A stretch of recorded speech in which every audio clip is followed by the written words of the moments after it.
Oh, I run out. All right, today I want to talk about a project that's kind of naughty in a way. It's kind of funny, and the more funny you make it, the better, okay? So I have an empty box of cereal, and this is a great material. I could use it for a lot of things. I could cut this up and use it for pop-up books, like you can learn about pop-up books. I could use this cardstock for a lot of things, but I want to make a fake box of cereal. You could even do this on a box that's full of cereal and just, or take the stuff out and put it back in when you're done. But I want to make a project that sort of reminds me of when I was a kid. We had a lot of funny things we could buy in the store that made fun of products. And Wacky packs, I think they were called. And again, they were just taking something you see every day, whether it be a box of cereal or anything, and renaming it and redesigning it so that it is funny to us, or silly, or monstrous. All right. So what I have just a piece of paper. I have my box, and I'm going to measure to see how I want to cover this box with another piece of paper, because I want to cover up what was there and make my own. All right.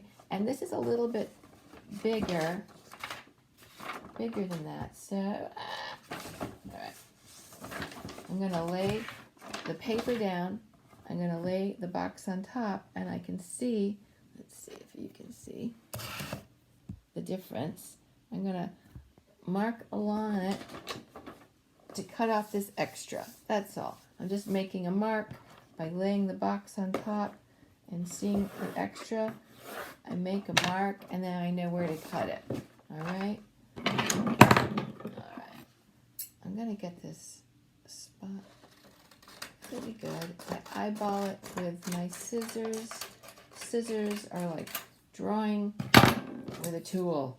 All right. Now, I actually have already started making my design. I was looking at Honey Nut Cheerios, right? And I saw it has this general, I was looking at the design of the box, and they have this corner thing that has the name of the company, and it's called General Mills. Well, I did Danger Mills. I made fun of it. I said limited edition. I said limited edition as well. It says naturally flavored. I said unnaturally flavored and colored to creep you out. I mean, I just want to make fun of the entire thing. It's not that I don't like Cheerios. It's just I want to make something that's new and kind of counter to that. And I called it Crispy Cruds. Okay, so that's what I've got, Crispy Cruds. And I have sort of a monster and the shape of the, just like they have the shape of the, they usually have a character, and they usually have the actual cereal shapes, which are very cute hearts, but I made them more like chains, and I made this sort of monstrous creature, and I had this garbage can, and what did I say? I said, raise your cholesterol. Yes, raise your cholesterol. I said gluten full. I said 4,000 calories, 5,000 saturated fats, so much sodium, and mega sugar. So monstrous munchies, you know, all the things that our parents don't want, I wanted to put on here, okay? So that's going to glue right on there, but first I can go ahead and color this in, all right? I'm going to use colored pencils. Like I want either colored pencils or markers, something that you can control, all right? That's what I would do. And go ahead and you can color and design it just like they did to the front of your box, to make it as beautiful as you want. You really take your time. Colored pencil is a great thing. You have to really take your time. Different pressure, different amounts of color come on there, right? So if you can do that, go ahead.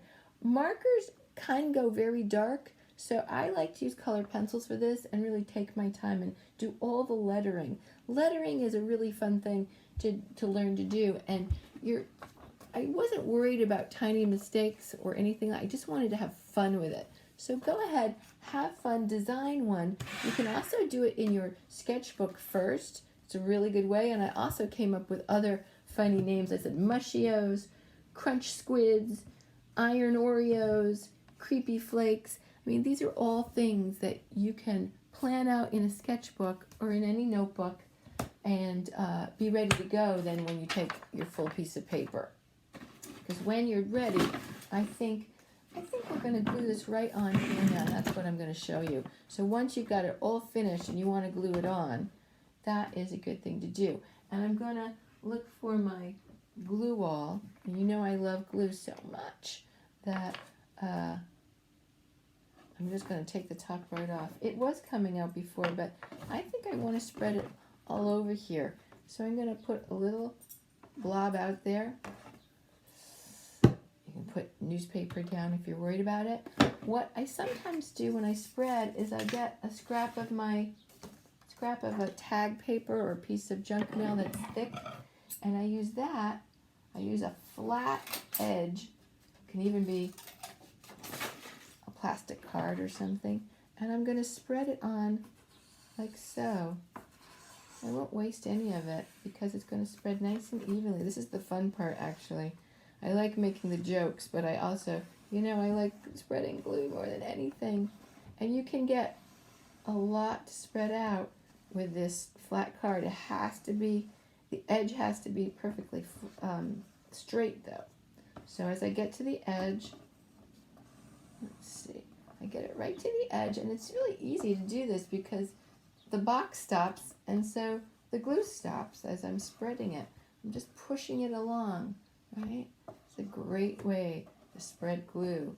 You don't need a brush, you just need an old piece of card paper or junk mail. Let's see, now I'm going to take my almost completed, not colored in yet paper, and I'm going to do corner to corner, opposite corners, hold it like that, and when I lay it down, I'm going to line up my corners as best I can, okay?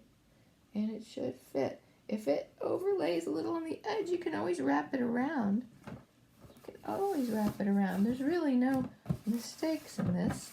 Or if you feel like it's an error, I guess you could just take another piece of paper and put it over, right? Okay, and I always say gluing is pressing, so I'm going to actually put my hand in and press down where it's on it and count to 20 like I usually do. Pressing, pressing, pressing, pressing, pressing. I'm actually putting my hand in here and pressing down on the table, and there's my piece of paper there. And if there's some curly edges, you can always add a little glue there, but it's pretty good. And I guess what I'll do now is I'll finish it right on the box, which is a little trickier because it's an empty box, and so it's a little wobbly. That's why I like to color beforehand. But that's the idea of making your wacky pack versions, and you show your parents or grandparents, and they might remember these counterculture kind of joke designs that we really had fun doing and fun laughing about. And it was sort of a Mad Magazine era when I was growing up. And Mad Magazine was for kids who really liked funny jokes that were often very gross, but universally enjoyed. All right, so that's my project today. It's, I guess, counterculture cereal packaging. All right, thank you. Bye.